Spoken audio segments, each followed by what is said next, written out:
beloved Boss Mike Cervera.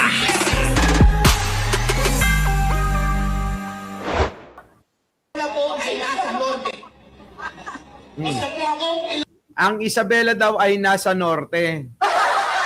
Pero hindi ka taga Ilocos Norte. 'Di ba ay Morena no, ha? Babylin na Cordoba. Oh, Ramin Hel Shimori. Leonora. Sino 'yon? Si Maring Leonora Catalan. Ang mga kababayan, ang norte, Ilocos Norte, iba 'yon. Ano po? Sakop lang siya ng norte. Kasi nga, north and south. Di ba mga kababayan, may tawag tayo sa Luzon, north and south. North Luzon and South Luzon. Ang mga nasa South Luzon, si Leni Robredo, taga Bicol yun. Di ba? Yan po, mag-uumpisa na yan sa may Cavite, mga ganyan, Quezon, papunta na ng Bicol, ganun. At papunta na ho ng Puerto Princesa, Palawan, ganun. Di ba? Eto na ho mga kababayan, mga kapwa ko Ilocano, anya makunayo, datoy, kina Salawasaw, nani, ate ni, Vice Mayor ka no. Putik na yan, Vice Mayor pa lang pala to. Pala decision na mga kababayan, eto na mga kababayan, pasok! Ang Isabela po ay nasa norte. Isa po akong Ilocano. Bukod mo, itam ako namin Di ba, Cheese Master? Bukod na. Oo. Solohin mo pagiging Ilocano mo dyan. Tuloy. Nagtataka siguro kayo, bakit ako nandito? Wala nang nakakapagtaka doon. Baka mayroon kang ambisyon. Dinadamay mo pa kaming hayop ka. Anong pakialam namin sa ambisyon mo? Huwag mo kaming idamay. Solohin mo. Sabihin mo, ako lang ho ang nag-iisang Ilocano. Ganun. Na nandito na sumusuporta kay Digong, hindi yung isasama mo kaming lahat, dugyot. Na apo, kim magkaget, tekurad. Tuloy. Nandito ako para sabihin sa inyo Na ang mga Ilocano, ang mga taga-Isabela, mga taga-Luzon, ay solid to Bravo! kita nyo mga kababayan. Diba? Nakita nyo? Dinamay tayong lahat. Pero mga kababayan, eto na nga yan, sa ginawa niyang yan, yung mga Ilocano, naghimagsikan. Diba? Elizabeth Balbin, MJ Guillen, Nako, ang mga Ilocano ngayon, kugtaran dito, dugyo. Oy, yung mga Ilocano, paki-press 1. Press 1 naman dyan sa mga Ilocano. Kininanan iramraman datayo. Iramraman datayo, apo. Kininanan nga negro. Na, apo, di lang nagbabayin ti animal. Iramraman na amin ti animal. Kininanalaang kide. Dugmul to, kininana. Di lang nagbabayin animal. Sige, tuloy. Nagimas laka nga durabon, tisulo na to okay. Ito na mga kababayan, Ilocano, Ilocano mga kababayan, nagagalit na. Pakinggan nyo sa mga Ilocano. I-translate nyo na lang. Nagimas laka nga durabon, tisulo na to okay na natuyin tanwag sabat ti agong nan kingiwanan. Ano yun? Naunog nga Ilocano dyan, durabon. Ay durabon ka kuha niya. Danugan? Ano yung durabon sa Tagalog? Paki-comment nga. Durabon ko na nakat niya. Niya. Oo, di kaya ayam migaming ka. Danugan. Masarap daw suntukin yung mukha para magsalubong na daw yung nguso at ilong. Yun pala yun, pungpaan, JM migaming ka, danugan, buntalon, ganon na, danog, buntal, na, okay na nga, kwan, okay na negron, O niya pa yung nanang. Oy, shout out sa mga taga Isabela dyan. Oh. Oh. Yung idol nyo, kano, Oo. okay na amin kano nga taga Isabela, taga Luzon, dinamay pa tayo, visit. Yan ang sinasabi ko eh. Kita nyo mga kababayan na tibabum. Oo, ang daming katawagan kasi ng suntok sa amin eh. 'Di ba? Danog, buntalon, tibabum, maraming katawagan sa amin yan. Maraming mga lingwahe. Oh, tibabun. Tibabun Dejay. Sumo lang gayam Danilo nya, Robes. Oh, kita nyo, dinamay ang mga taga-Luzon. Sino mga taga-Luzon? Press 1 sa mga taga-Luzon. Naniniwala ba kayo doon? Okay na. Oo, mangiramraman, ti kababainan na. Tuloy, manang. Ha? Solid dito, Duterte daw. Oy, Oo. kinam kide. Minumura mga kababayan eh, minumura. Sabi mga kababayan, PI ka, tuloy. Kung gusto mong maghimod ng ubot ng mga Duterte, si Kalatan. Sabi ni ate, kung gusto mo raw maghimod, baluga, ng puwet ni Duterte, ukudum, bagbagim latta, sarilinin mo raw. Nako, tuloy. Nya, wag mo kaming idamay. Oo nga. Wag mo kaming idamay na pro-government, na pro-Marcos dito, kinam. Kinam. Tumanon, sino ka na pinar... Kinam ka na, kinam tumanan nga negro. Mangibabaing ka, animal ka. Mga tao. Doon siya nagyayabang sa Davao. Kasi Oo dito sa Luzon, dyan sa Isabela, sa Ilocos, walang naniniwala sa kanya. Wala talaga mga kababayan. Oo, walang naniniwala. Sige ate, banatan mo. Kaya naghanap siya ng lugar na pwede siyang paniwalaan. Oo. Ganyan ang mga kampon ng mga Duterte. Puro Correct. angas ang laman ng utak. Puro yabang, puro ngawa. Oo. Hindi kasi naniniwala ang mga taga Luzon, taga Isabela, taga Ilocos sa kanya to na nga dulbog. Kaya doon siya nagsabog Di ba? ng lagim doon sa Davao. Marami kasing naniniwala sa kanya. Doon bida siya. Oo, Kaya bida-bida. hayaan na natin siya doon na nagtangaduldog. Iba na gata nga Vice Mayor. Oo, alam mo, inaari lang ang pagiging Ilocano. Kasi nga naman mga kababayan sa Isabela, dalawa yung lingwahe, Ilocano at Ibanag. Pero mas lamang ho ang Ibanag. Tuloy. Diyan ka na lang magbida-bida. Agpapada kayo amin nga agraraman, agbibisin na Agraramang ka kano, kung agbibisin, tokin ninam. Pinagtatawanan na lang yung baluga. upuin nyo na President ang Sara Duterte nyo. Ilusyon. Ilusyon na lang ang natitira sa inyo. Correct. Kita nyo mga kababayan. Ibanag at Itawis. Sabi ni Francisco. Grabe no mga kababayan. Itong mga ito, tulad nung si Baluga, mangiramraman, nandadamay. Kung ikaw gusto mo kay Duterte, sarilinin mo na lang. Kita nyo mga kababayan, mayroon ho nangyari na yan ay nasa entablado. Sinabi niya na naman na sino daw ang Ilocano. Di ba wala nga sumasagot? Mga kababayan ko, ang mga Ilocano, solid Marcos yan. Di ba naintindihan yun? Eto, tingnan nyo, pakinggan nyo. Eto mga kababayan, yung nag-rally sila. Nakakapranggot lang. Pakinggan natin mga kababayan yung kakapranggot na rally nila. Kita nyo, kaslagbala. Kaslagbala. Dati tama na.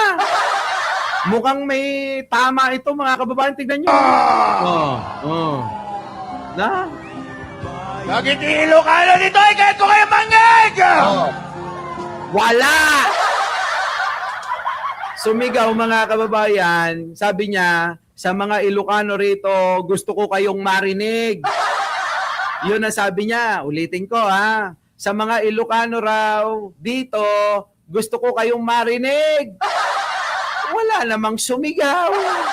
Diyos ko, nakakahiya eh. Ayan yan ho yun yan Bakit Ilocano dito ay kahit ko kayo mangig? Meron ba mga Ilocano dito? Wala! Wala mga kababayan. Di ba? Doon pa lang eh. Alam nyo mga kababayan, sa amin, kapag ka sinabi mo na gusto kong marinig yung mga Ilocano, Diyos ko, talagang yung boses mga kababayan nangingibabaw. Sa kanya mga kababayan, kailangan pilitin pa. Kaya pati yung mga hindi Ilocano naaawa na sa kakasigaw niya, sumigaw na lang para sa kanya. Di ba mga kababayan? Yan ho yun yan. Ulitin na mo, Boss Mike. Mangig! Bakit Ilocano dito ay kahit ko kayo mangig? Meron ba Wala. mga Ilocano dito? Wala. Kita mo? May naawa? Oo. Kita nyo mga kababayan, di ba? Di ba sa atin mga Ilocano kapag ka sinabi natin na gusto ko marinig ang mga Ilocano, nako magsisigawan na yan. Ngayon mga kababayan, kita nyo, di ba? Pogi mga taga Norte, Boss Mike, ay syempre. Kita nyo mga kababayan ko, yung lolo ko taga Sarat, Ilocos Sur. Yung lola ko taga Tandon, Ilocos Sur. Yung lolo ko taga Sarat, Ilocos Norte. Yung lola ko taga Ilocos Sur.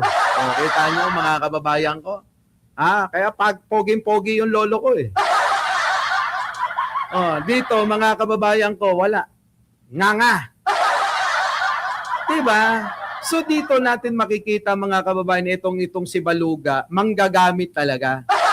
Ginagamit yung Ilocano para makakuha ng simpatya sa grupo, sa kulto ng mga Duterte.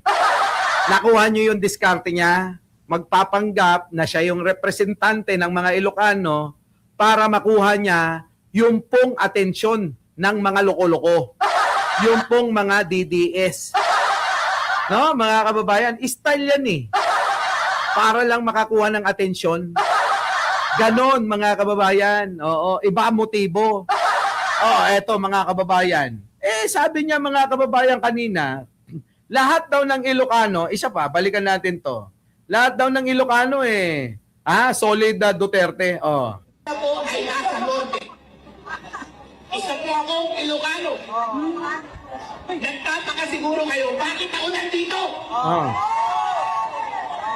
Nandito ako para sabihin sa inyo na ang mga Ilocano, ang mga taga Isabela, mga taga Luzon, ay solid Duterte! Parang gago, no? Parang may something talaga sa utak, ano? Pero dito, mga kababayan, aminado. Kinukontra niya rin yung sinasabi niya, Ang solid north. Eto, mga kababayan, pinipilit niya yung kung wala na daw solid north, Kung wala ng solid north, masasabi mo bang marami? Sino ba may sabi sa inyo, Attorney Trixie, na walang solid north? Kagunggungan yan yung sinasabi nyo na walang solid north. Solid north pa rin kami. May pa ring Marcos supporters in the Ilocos region. I have to be honest kasi meron pa rin. Kita nyo mga kababayan ko, gusto daw niya maging honest. Tignan nyo. Bobo talaga eh. Sabi niya solid. Tapos dito, sinasabi niya ano? Ano sinasabi mo? Be honest kasi meron pa ring personal sentiment ang tao towards sa mga Marcos. Kita nyo? Loko-loko to, mga kababayan ko. Samantalang kakasabi niya lang na lahat daw ng Ilocano solid kay Duterte. Pero dito, sinasabi niya, mga kababayan, maging honest daw siya. Kasi meron pa ring personal sentiment ang tao towards sa mga Marcos. Oo. Even me personally Yes, love pa rin kita pero mag-break na tayo sir. Ay, nako! Di mag-isa mo, wag mo kaming idadamay. Kasi nandadamay ka eh. Tama mga kababayan ko, nandadamay itong si Baluga. Oo, yan o, aminado ka ngayon na talagang marami pa rin. Hindi sentimento. Mahal ng mga Ilocano ang mga Marcos. Kininanat po yan. Di ba mga kababayan ko, mahal ng mga Ilocano ang mga Marcos kahit pagbalik-balik ta rin nyo. Ay nako. Ewan ko dyan kay Atty. Baluga. Eto mga kababayan ko, isa pa. Tingnan nyo, bida-bida. Natin. Kaya sa totoo lang po, wala namang sumusuporta sa akin. Although may kita nyo ngayon. Kita nyo mga kababayan ko, nakuha nyo. Kahit anong kulay daw niya, although wala namang sumusuporta sa kanya. Paano mo nasabi? Nakasama mo yung mga Ilocano kung alam mo naman pala na walang sumusuporta sa'yo, dugdog. Unggoy mga kababayan to. Alam niya mga kababayan na walang sumusuporta sa kanya. Pero bakit mo dinadamay lahat ang Ilocano? Sinabi mo lahat ng mga Ilocano kasama mo na Solid Duterte. Bakit ngayon iba-iba yung sinasabi mo? Kaya kayong mga DDS, ginagamit lang kayo neto. Netong attorney na maitim na Baluga, ginagamit lang kayo. Tama, mga kababayan? Ginagamit lang yung mga DDS kasi alam niya bobo eh. Tingnan nyo mga kababayan, pakinggan nyo. Kahit ano ang kulay natin. Kaya sa totoo lang po, wala namang sumusuporta sa akin. Although may kita nyo ngayon. Kita nyo mga kababayan, alam niya sa sarili niya. Walang sumusuporta sa kanya.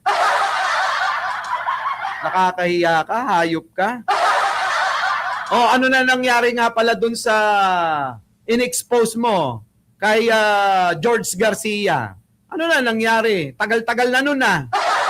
Alam nyo mga kababayan, yung mga ganito eh. Kunyari gagawa ng issue para mapansin ng mga DDS eh. Kasi nga mga kababayan, ito ang problema sa mga DDS. Mga uto-uto, mga mangmang, at mga tanga. Kaya nagagamit niya. Nakita ko yung pagkakataon, mga bobo, tanga, mangmang yung mga DDS.